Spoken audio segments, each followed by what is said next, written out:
Back in the early 70s, a gentleman came in wearing a fairly scrawny t-shirt and jeans, and the only person there who would even talk to him was David Webb, who had a very nice time with him. It turned out it was Mick Jagger.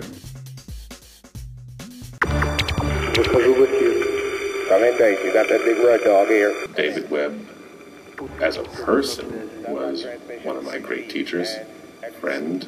He was my mother's partner, and he was a trailblazer in terms of wearable jewelry, wearable art.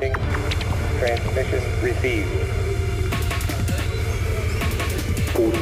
He started working in his uncle's silver shop in Asheville, North Carolina in the 40s, and he came up to New York. Toward the late 40s, he was working as a jeweler repairman down in Greenwich Village, and he and my mother formed this business in 1948. He was very young, unknown, but with great vision and talent, and my mother was an accountant.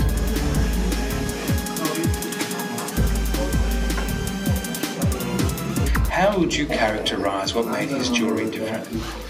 The boldness of it. You know, his designs were bold. It was never understated. It was never subtle. It was designed to make a statement.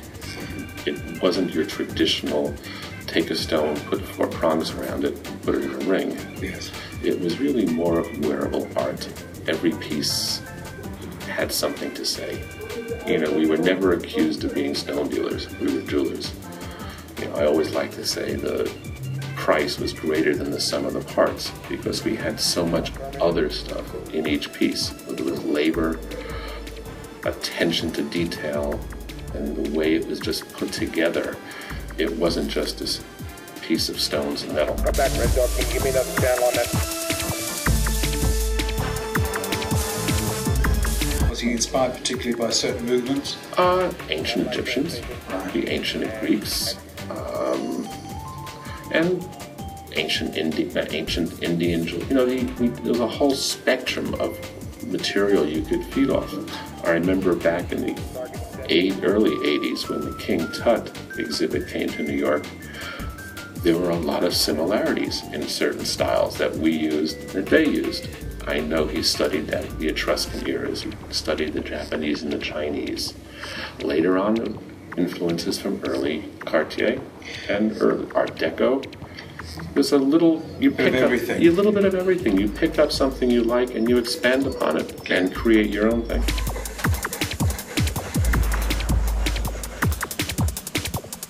One thing we do like and one thing we crave is our independence and our ability to make what we want, when we want it, sell it the way we want it, and be self-contained. We manufacture every piece we make.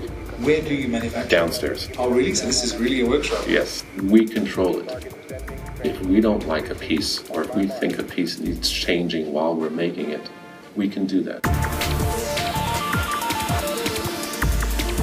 Why are you doing this? Well, I actually, as crazy it seems, enjoy it. I started working here, I was 10 years old. And I have done virtually every single thing in this business you can do, from sweeping the floors and answering phones to actually making jewelry. I was the photographer for years. I've done everything here, and I enjoy it.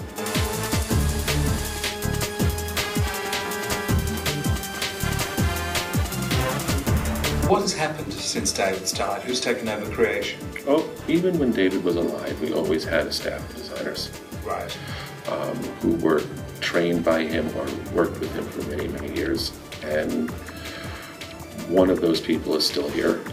So I gather there's a lot of things still in the cupboard that have yet to be seen. Sure. Oh, sure. There's plenty of things to create.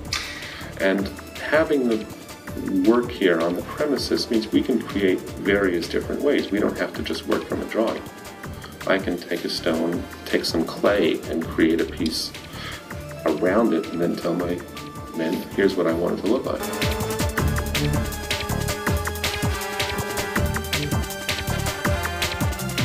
Wearing our jewelry is not a matter of size of woman, or it's more of the confidence of a woman. Right. We're not dealing with the type of woman who needs a 15-carat diamond to make her feel secure. Right. We're dealing with a woman who is secure with herself to begin with and is willing to wear a piece of jewelry that makes her statement.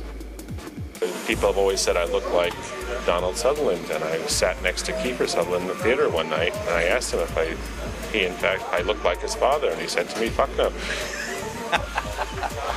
Have you had the pleasure of looking after royalty yourself? I mean, if you consider Jackie Kennedy American royalty, Sure. So you've actually worked with her. I've Right. worked with the royal family of Kuwait. Yes. We've worked with the royal family of Thailand in the past, and some of the royalty of Hollywood. Yeah. You know, it's all on your definition of royalty.